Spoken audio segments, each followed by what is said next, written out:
Hello and welcome to our podcast. My name is Natasha. And my name's Lauren. Join us as we discuss all things Neighbours. And it's unfinished business. Okay.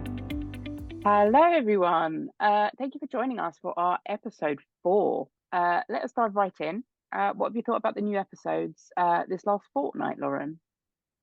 Do you know what? I've actually really enjoyed the last fortnight. At the start of it, I was like, I'm not sure. I was still a bit kind of like still not like 100% sure.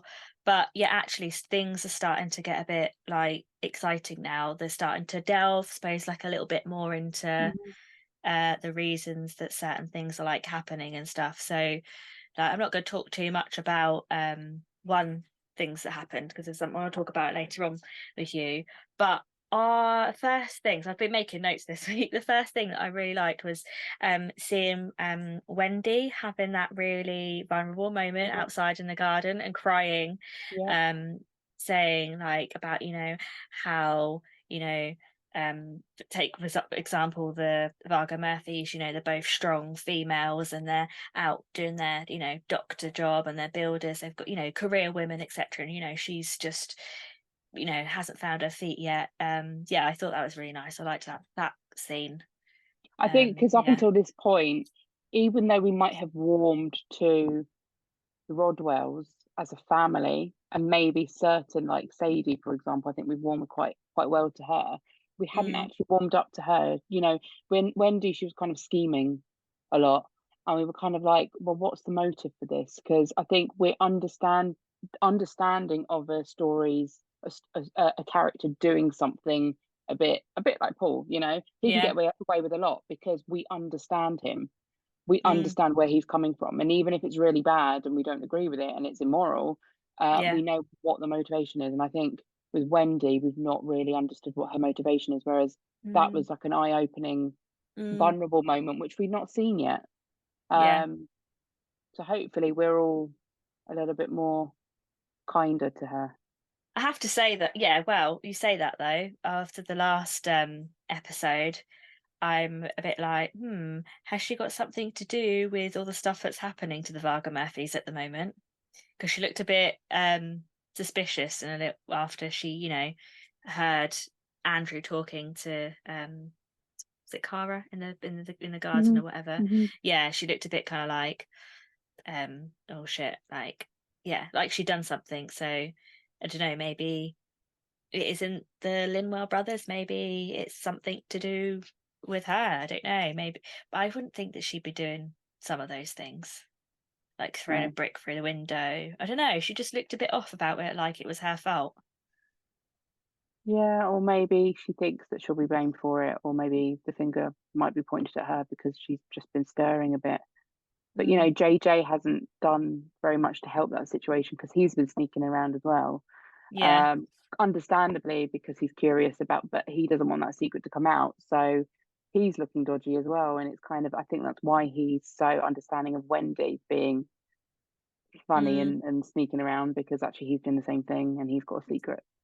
But it was really sweet, JJ, when he went to the house and like Andrew was like, oh, you're a good kid, and he was like so happy that he had like validation from him, because he's like, oh, if this is my dad, or I've got the validation that I need from my dad or whatever. But I feel really sorry for Dex, bless him, having to like keep this secret, and he's just like, you can see just looking at JJ like, what are you making me do? You're making me like keep this secret for you. And I think bless him, I think he's finding it really like tough. But I think it's also interesting because, just imagine that you are in your parents are a same-sex couple, whether it's male or female, you probably would be curious about, well, what's it like to have a mum if you have a male parents, or like with JJ, like he's wondering what it is like to have a dad, who can teach him the masculine things and the way to be a man. Like, it must be really tough as a kid. Not saying that a same-sex couple can't give all the love and support to their kid, but you must wonder, and he's obviously looking for that male role model, and what if the storyline turns out he's not the dad, Andrew's not the dad, Yeah. I hope that can still be quite a nice, like a surrogate dad almost, because it feels like Yeah, he's really wanting that it male. is, yeah, and it is so sweet with the whole, like, driving lessons and, getting his approval, and the whole, like, when he was Andrew was saying about, the stuff that his dad taught him, and he was almost like, he was Exactly. like, "Oh, you can pass it down to me." And it was like, yeah, like you say, he hasn't had that male role model to kind of show him Yeah, those things. So it's nice yeah. for Andrew to be that person. Although Kara's not loving Andrew doing that. She's like, "No, I don't want you involved." And I'm just, yeah, I'm like, why are you doing that? Why do you not want him involved? Yeah, Like, and there was a small part of me that was like, maybe she knows Andrew. Maybe, like, actually the does situation about, remember. Yeah, yeah, what happens back then. She's like, "Oh, hang on a minute, I do recognise you." yeah. Um, yeah, there's a little kind of thing there. I written on my notes. I quite like the turquoise walls and pink sofa in Jane's house. I To was be looking. honest, seeing Jane in her pink dressing gown, I literally saw her and I was like, "You look so cute, Jane. Oh my God, I want a dressing gown like that." She looks so cozy. So But yeah, I like maybe it is growing I on me. I was like, yeah, like I like that, but like it's just proper like feminine energy. But I was thinking Yeah, back because obviously I'm still watching old episodes as well. Like the house does not look like that. Mark Brennan's house. it Like looks, yeah, yeah. um who else have we got? Oh, of course, Toadie, Therese and Paul. Like, Hmm. is Paul, like, is his reason for not charging Therese rent for the thing like a genuine reason? Like, like he's kind of fobbed, them off there, being like, "No, I don't have feelings for you," and it's The just thing like, is, the one word to describe Toadie, because he's such a kind-hearted soul, is naive. mm, And he's kind of almost slightly bought this story. And Therese is just like, because I think she deep down is like, I still love Paul. It's like, no, no, don't be ridiculous. I'm with you, trying to play it down. Um, but no, there's no way that Paul's not doing it for motive mm, to keep her close. yeah, Even if he no. doesn't make a move, it's keeping her close. And there was that moment that Toadie and Therese were on the sofa, and I think they kissed or cuddled or something, and then she hugged him, and you saw the look on her face, and I was like you're not into this Yeah, marriage as yeah, much as you make out that you are, yeah.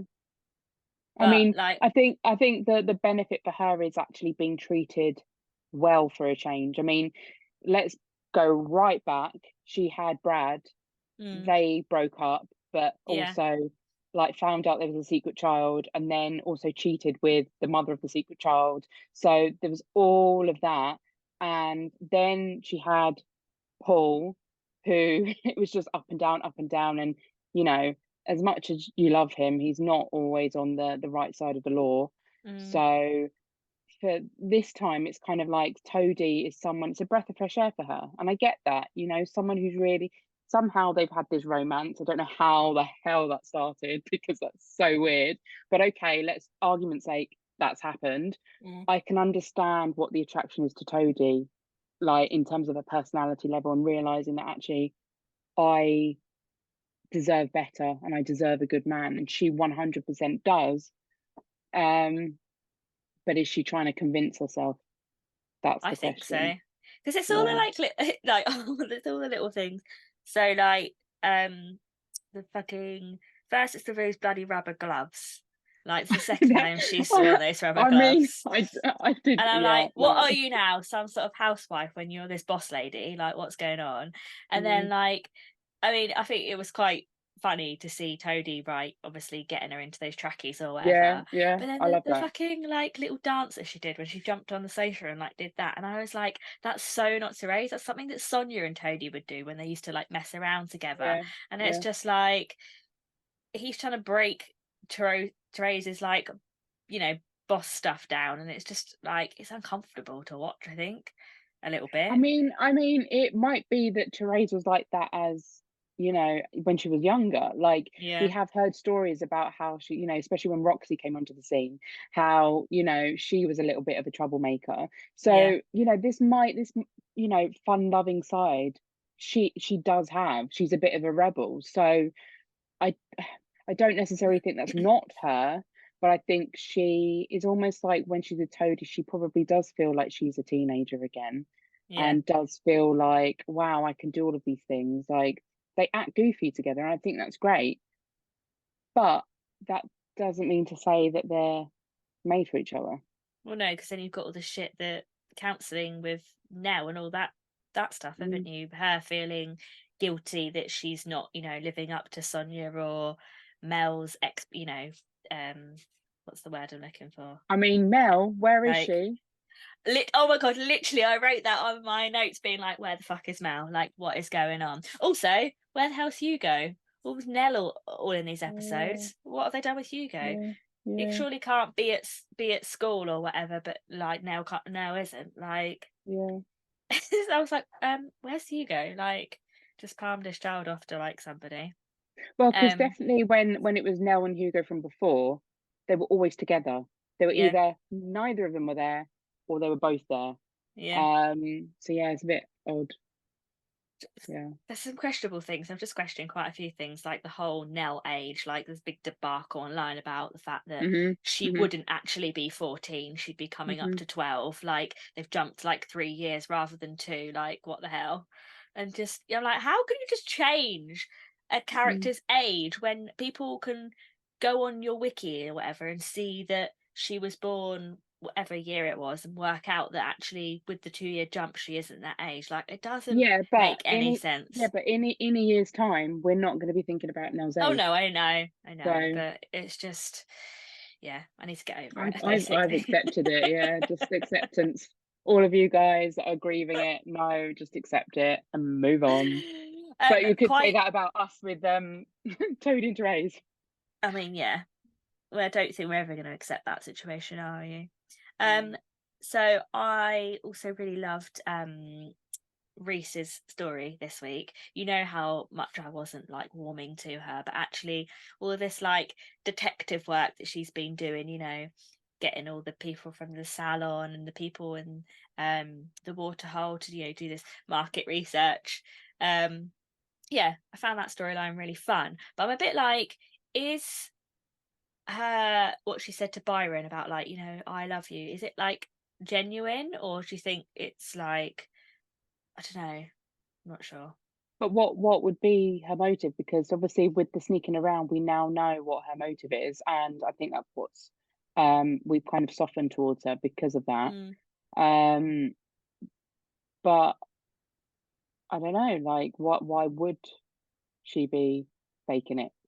I mean, she did open up to him, and she did show, tell him the full story about why she was here, and the fact she's looking for her sister, and like the necklaces and stuff, which I found that really odd. The fact that she spent so long in the op shop or whatever it was, foundation, looking for this necklace. I was like, what are you doing? But like, again, it's really interesting because I suppose it's out of character for her, which was why people were questioning her, like people being like, why is she there? That's not like her. Or why is she sat in the tram crying? Like, that's not like her. But that was a sweet moment between her and Holly, actually. Going from firing Holly to to Holly being concerned about that was really nice. What else have we got? Leo. We've finally seen Leo. Like, oh my god! At the vineyard. I was like, he's got a line. Wow. Which is hilarious. But I was still a bit kind of like, well, hang on a minute. You're not parenting, because parenting. Oh, I can't speak. Say parenting your daughter because you're at the op shop or Sonia's foundation, and like Sadie's clearly looking after your child, and then you're at the vineyard. So no, but like, Sadie's also at the vineyard. Oh yeah, so who's got with Edith? So like, where the hell is your daughter? Where's Abby? That's so funny. Yeah, and then what else have we got? Obviously, said about the Virgo Murphys. And school. The big thing between Therese and Jane, and losing the school. I feel sorry for Jane. She was irritating me a little bit, but then when she had that big blowout at the school in front of all the parents, and found out that Carl had been offered the job, etc., and getting drunk at the vineyard, I was just like, oh, actually, I feel really sorry for her. Yeah, but the thing is, like, you know, it's the school is the community, and I get that. But then Therese not being the manager of Lassiter's, she has to make her way. She has to earn her bread. And at the end of the day, like, if it wasn't Therese buying the land, it would be someone else making, you know, doing the same thing, doing a property development on the land. So at least it within, you know, she potentially could try and make some community initiatives through it if she does care about the community. So I think she's getting a bad rap because at the end of the day, that could have been some big shot property developer that's taken that, and they would not give a shit about the community. So I feel like, yeah, it's a bit difficult. And then obviously mum, Susan's piggy in the middle. I think it's really cheeky though to get Carl on board. That's what I think is really cheeky. But also, when does he have time to do that? Like his million other jobs, working at the tram as the manager, working at the hospital as everybody's doctor, and, you know, doing all the surgeries and stuff like that, because he's, you know, Carl knows everything about everything at the hospital, and then working at the retirement experience as well. Like, I mean, I don't understand. And then he's just there going and pottering and gardening. Yeah, pottering and gardening, and is able to take all this holiday and go on a train journey with Harold. Like, how is he like? Alan Fletcher, you've got to stop singing and get back to your job. I know, he's just a lazy bugger, isn't he? Yeah, man. Honestly. I love him, but yeah. So is Mike not gonna die then? Like, we've had this like thing of like, oh, it's really random. I've been given this job, so they're gonna like just keep him at arm's length. He's just gonna be this person that's with Jane but never actually comes back to Ramsay Street. Long distance. I don't know. Like, really come on, like, sounds bad, but come on, like, we're like, he's gonna die. But also, they've kind of not done anything with Harold. Harold's gone. Yeah. Harold's left, but we didn't see him say bye. I know. Usually when someone leaves, even if it's temporary, it's usually this big scene with the cab there, and it's like bye, and they like kiss each other, wave them off, like, so you know they're leaving. Yeah, a bit weird. I don't know, a little bit weird. So we've done lots of discussions about the new episodes, but I thought it might be nice just to focus on one of the main storylines and like analyze it a little bit more in depth this week. Okay, so sounds good to me. What storyline do you have in mind? So I think we should talk about the Mackenzie, Holly, Ed / Eden storyline, because some of you may notice we didn't actually speak about it prior, because I knew that I wanted to do this little bit. So what are your kind of like first initial thoughts about this situation that's a brewing? To be honest, I loved it straight away when he came on the scene. Ed, I knew that's got to be some link to Holly. It's probably Eden, because we've heard so much about Eden. Like, almost every other sentence that Holly has said is Eden, Eden, Eden, Eden, and, you know, deleting the photos and all of that. So I knew that was him. I didn't know that was him. I don't know. I thought he might have been the Max date when he first bumped into her, and I thought he was just like sussing her out, and then I don't know, I just didn't know who it was going to be. I mean, it could have been her date. Could have been some fake pictures, and true. Potentially, because it just feels really weird that he's suddenly on the scene and he's Holly's ex, but is now dating the best mate. I feel like there's something a bit. Yeah, but maybe her pictures on her profile had a picture of like Holly in it with her, so he's seen the picture of Holly. Yeah, but it's not necessarily his photos, which is why she didn't think. I don't know. There's a little bit something more to that, I think. I do think he's incredibly cute. I Not gonna thought he lie. was hot as well. And I'm not someone that goes for earrings in ears, but I like his Yeah. little ears as well. I think that's very hot. Anyway, cougar. Um, yeah. So anyway, we know how we feel about how I feel about Ben. Yeah. So yeah, another one. Yeah, no, I think I don't really know where they're going with this though, because why? I know he was a bit of an asshole to Holly, Mm, but why does he want to get back with Holly? Does he want to piss Holly off by dating her friend? mm, Is there something else? Like, and also he's stolen their phones. yeah. That's So well, she said something at the end, didn't she? She was like, what did she say? She was like, oh, like the spontaneous fun and all that. Like, I really love that side of him, and that's what made me kept going back to him and stuff. And she was like, oh, now you've seen that, like, and realised, he's not yeah, this amazing guy that everyone thinks he is, kind of mm, thing. Um, yeah, I straight away from the offset, like, Has was on to him. He was like, yeah. yeah, like he was like But this something is about, what we need because we want Haz and Mac to get together. yeah, This is what we need. We need someone else that has an interest in Mac for him to go, hold on a second. mm, And now the girly, I can't even remember her name, that he's with has Billy, Billy. yeah, Even she's just a bit like, do you care a bit too much about Mac? Why do you mm. care so much? Yeah, I don't But know. I'm also, she was also confused. Billy was really up for trying to set back up with this guy At, and at the like, start, because maybe deep down subconsciously she realizes what kind of friendship they have and they're quite yeah, close. yeah, But I do think she genuinely feels sorry for her with the whole Hendrix thing. yeah. So, Like, because she has mentioned that. I think what was really good, so obviously they went to the vineyard, and obviously you see those scenes where like Holly arrives, and obviously uh Very weird. then he's there, and they happen to like miss each other and stuff Hmm. like that. And then obviously he has that moment where he asks her out, and like straight away she's like, I'm trans.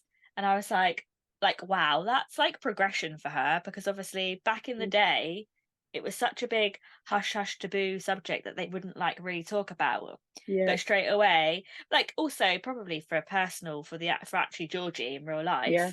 life, her development across the years. And I was like, oh, actually that's cool. Like, she's literally just gone, right, I'm trans, see Hmm. how you react to that, and not try to like hide it and then be in a relationship with someone and then actually come out and be like, oh, actually I'm a trans.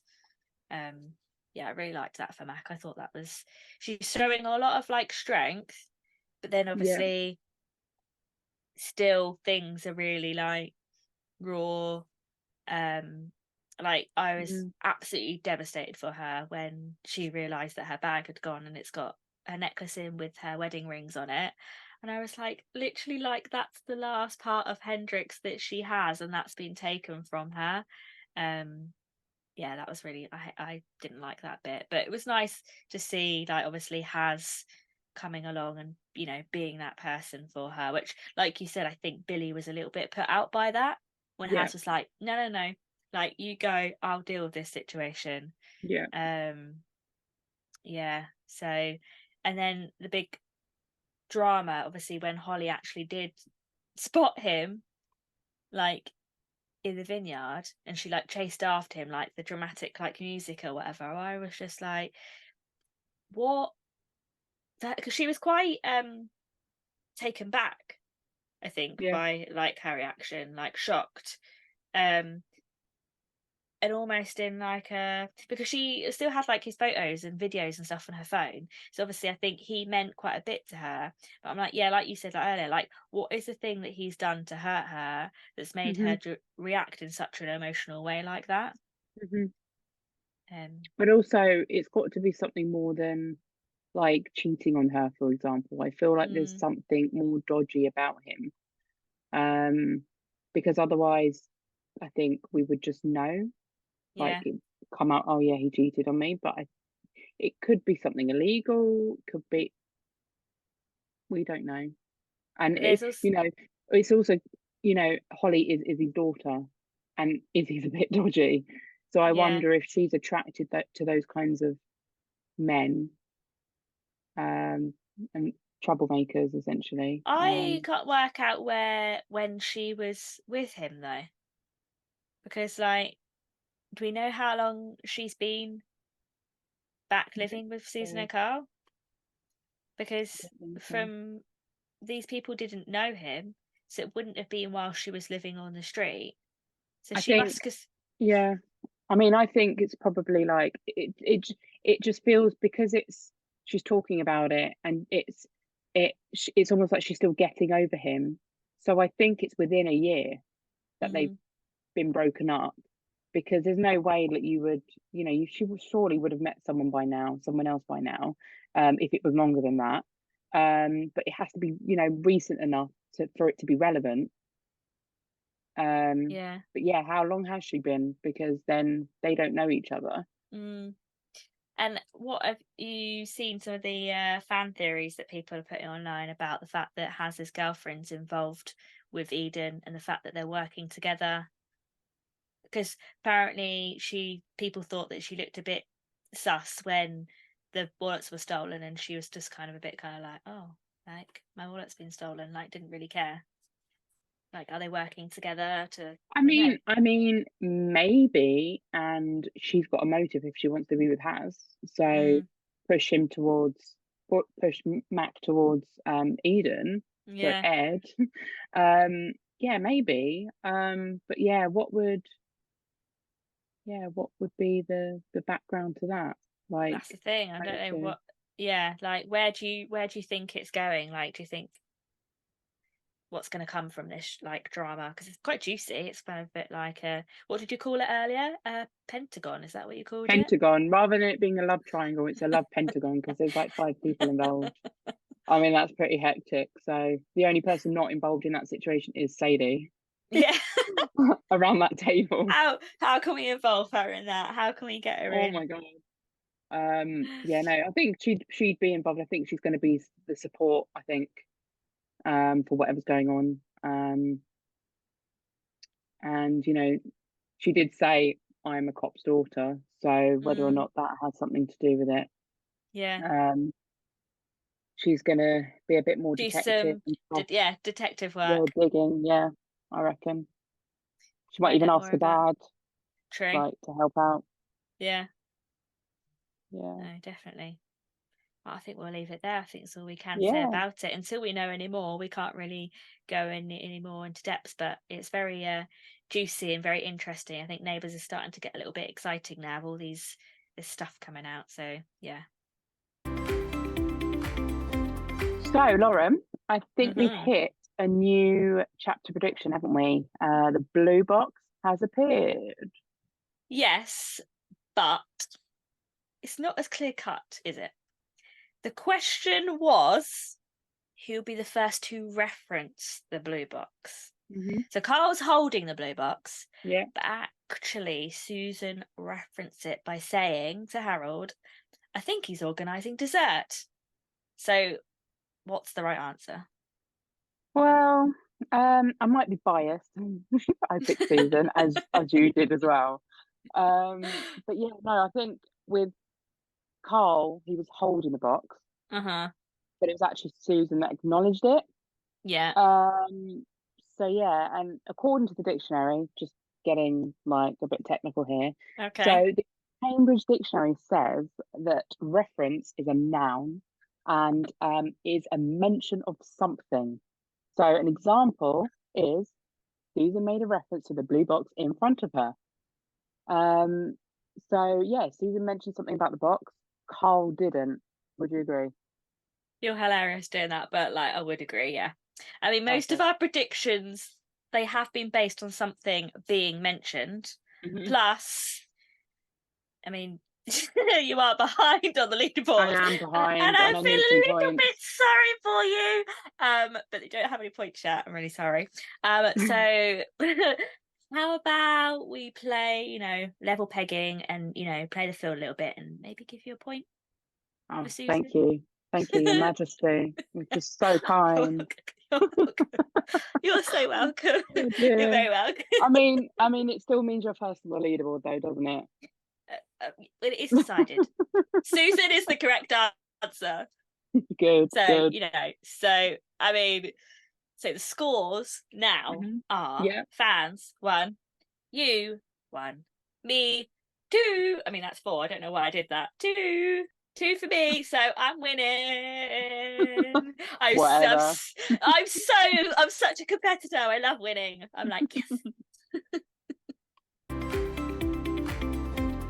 2 weekends ago, we actually met the lovely Colette Mann down in Mitcham, and I thought it would be great to update our listeners on like how it went. So yeah, did you enjoy it, Natasha? Yeah, I mean, it's always so surreal meeting anyone from Neighbours. You know, we've watched Sheila Canning for like 10 years on our screens. So it's pretty wild when she's like sitting in front of you, and it was pretty intimate because it was quite a small gathering of fans, and we were right at the front. So yeah, I mean, we made sure that we were right at the front. We were like, we need to be in front, like literally directly in the table, right in front of her. So like she's looking at like the dead white eye in your eyes, you know. Definitely, so yeah. But yeah, no, just very insightful. Yeah, I mean, just her stories and her takes on things. I mean, for me, the highlight was her mentioning Gary the Pigeon, because I love Gary the Pigeon.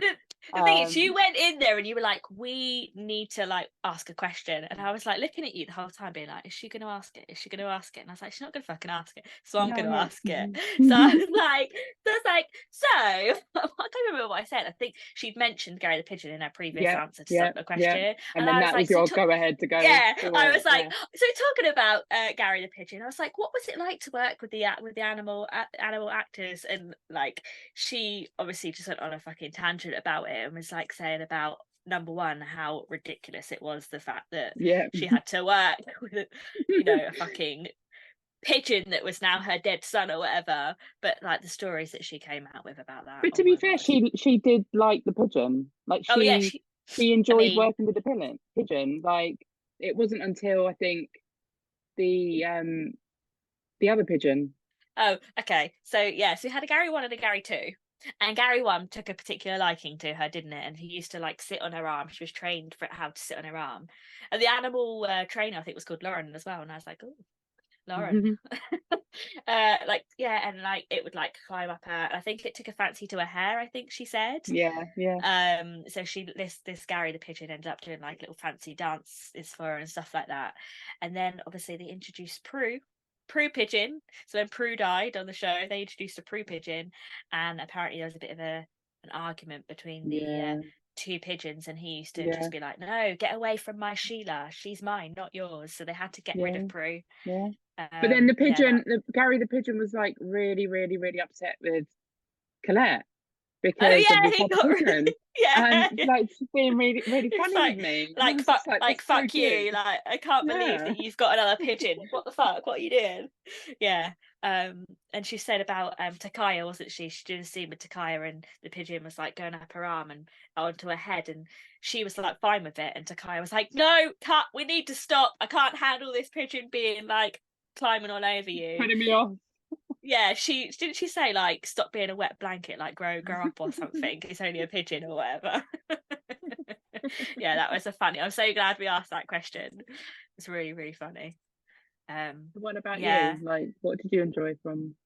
Do you know what? I personally, like, I don't really know much like about her as an actor. Like, for me, I've only known her as Sheila Canning, so it's always interesting to find out about like a person's like backstory and like where they've come from, you know, how they got into acting, because I think, what was it, her mum, she said her mum wanted her to be a lawyer or something, so she went to like she's gonna go to like university and stuff, and it was just it's, I mean, I think she did acting from an early age, but and learning about Prisoner as well. I mean, I haven't watched that, I don't know if I will, but yeah, I think she it was interesting to hear about her time on there and the relevant experiences that she's learned from doing like the different projects and how she uses those in, you know, to portray like her characters and different things. And like, 'cause I think her characters, from what I can gather,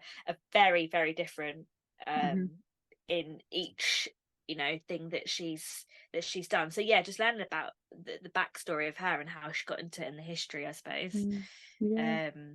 I mean, I Yeah, like the fact that she was mentoring a lot of the younger cast. yeah, I thought that was really cute. Because yeah, I can imagine there's a lot to learn from her.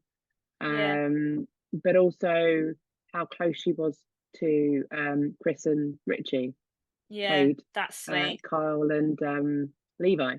Yeah, So she had so many fond memories from them I doing think crosswords I together, think and that's an obvious thing though. Like you can see that on her like social media as yeah, well. Like yeah, she's constantly talking about them or mentioning them in something. Like if they yeah, appear in like when Richie was in yeah, Heat or whatever he was in, she'd be like, "Yeah, that's my boy." Like yeah. bigging him up and stuff like that. And it's funny though because he actually was only in it, really, if you think about it, for a short space of time at the Yeah, end.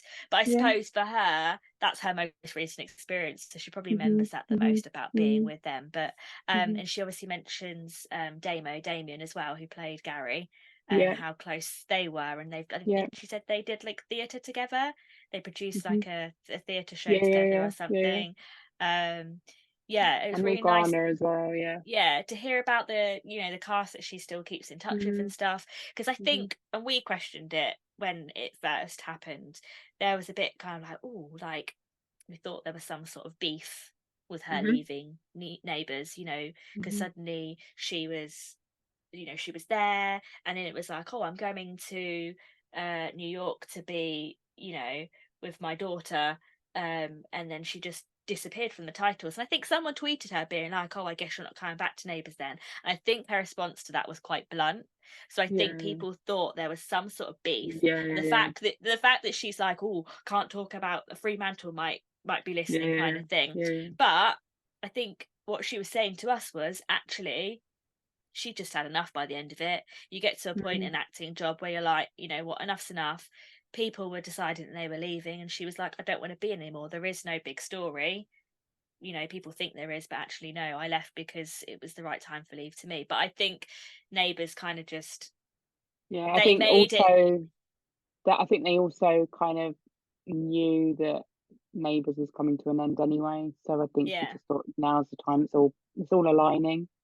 yeah, And I don't want to do it anymore. yeah, I think you're right about the whole tweet, and I mean she's a plain speaker. That's what mm, I absolutely love about her, is that, you know, there's no airs and graces there. There's no, you know, you know, where you stand with her, and that's what I like. And I think perhaps someone's read that as, oh, okay, maybe something's gone on here, but I just think that's just the way that she is, and yeah. um, yeah, Straight away, you can tell that about her when you see her in front of you. But oh yeah, my god, she's the funniest person ever. funny, But funny, what I thought was interesting is she was saying like a lot of the times when you're saying, going back to what she said about mentoring the younger hmm, actors, and they were saying, oh, I don't want to wear this, and she was like, well, it doesn't matter what you want to yeah, do. She was like, you're playing a character, that's what your hmm, character would do, not what you yeah, do. But she yeah, was like saying, how she's not like her character in terms of like she wouldn't wear the clothes that she would wear, etc. yeah, But Sheila was bloody funny, and I'm like, there yeah, must be a part of Colette that yeah. actually was Oh, in Sheila's definitely. character.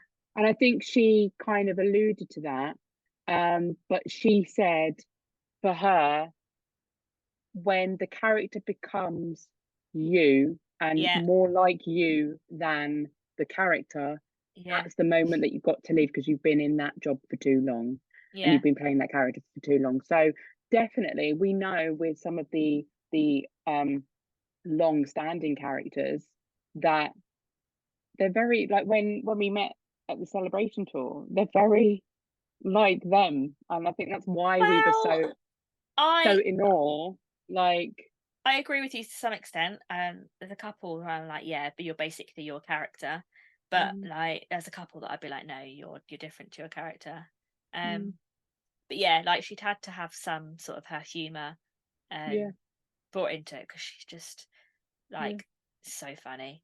Literally, she was making me laugh so much, and that bloody bloke on the table next to us, his laugh was so loud. I was like, all right, mate, you having a good time? So yeah, it was nice. It was really, really, really good, and I'm glad we went. And she was so sweet at the end. We went for our photo, and she was like, you know what, it was so lovely just being out to look out at you two lovely ladies. And we were like, thanks. Very sweet. So, very sweet. Yeah. Didn't realise I was the same fucking height as Sheila Canning. Like, clearly TV makes everyone look taller, but I literally stood next to her and I was like, I thought that. I was like, oh, hello. She walked in and I was like, she's tiny. And she even had heels on. She's probably even smaller than I am. Yeah. I honestly thought she was taller than that, but she's not. She's really small. Well, yeah, I mean, hopefully I can get down to see her for Panto in Red Hill. A little bit of a hoo-ha about that because of the ceiling at the theatre. So I think they've moved outside now and they're going to be in the big top. So kind of got like a circus tent. Yeah. So that'll be interesting. That'll be good. And it'll be good to catch up. So hopefully, fingers crossed, I can get a ticket to go. I think it'd be good for her because I think she's been over here, and I think she was saying, wasn't she, that she enjoys being over here because playing an older person over here, like she's cast, it's easier. Like she's cast for her age, whereas if in like Australia, she can't find work basically. I mean, but also she was saying that roles for older people in Australia is not as common as over here. No. So I think that's why she's come over here to do that. More just having a bit of a gap year, a bit of a moment just to live the London life like a lot of the other casts seem to have done. Just moved over here. So on the trams and stuff. Hopefully I can like randomly bump into her. That's my goal, is to randomly bump into Sheila Canning. Yeah. Where I live. Yeah. She's so I love her. She's so sweet. It was really, really good. I loved it. So yeah. So before we wind down, I would like to give a shout out to Declan from View Events for organising the event. We hope Declan can get some more of the Neighbours cast for any future events. So that would be good, wouldn't it, Lauren? It would indeed. I also think we should actually update fans on like events that are announced and stuff. Okay. So actually, as a matter of fact, Screen Star Events have announced that Lucinda Cowden, is that how you say it? Yeah. Who plays Mel, will be meeting fans in January 2024. Yep. So I've already bought my ticket for London. Do you have any more info to hand? I do indeed. You will be able to meet Lucinda in London on Saturday the 13th of January, Manchester on Sunday the 14th of January, and Glasgow on Saturday the 20th of January. So tickets are £55, which includes a photo of Lucinda. So for more information, you can go to www.screenstar.tv. Exciting. I can't wait for that. Thank you for that, Lauren. You're welcome. So I think that's all we have time for. I think, thanks for sticking with us, guys. This episode clearly wasn't as long as the last one. We really appreciate you guys for listening. Please do join us next time, and we'll see you again soon. Bye, everyone.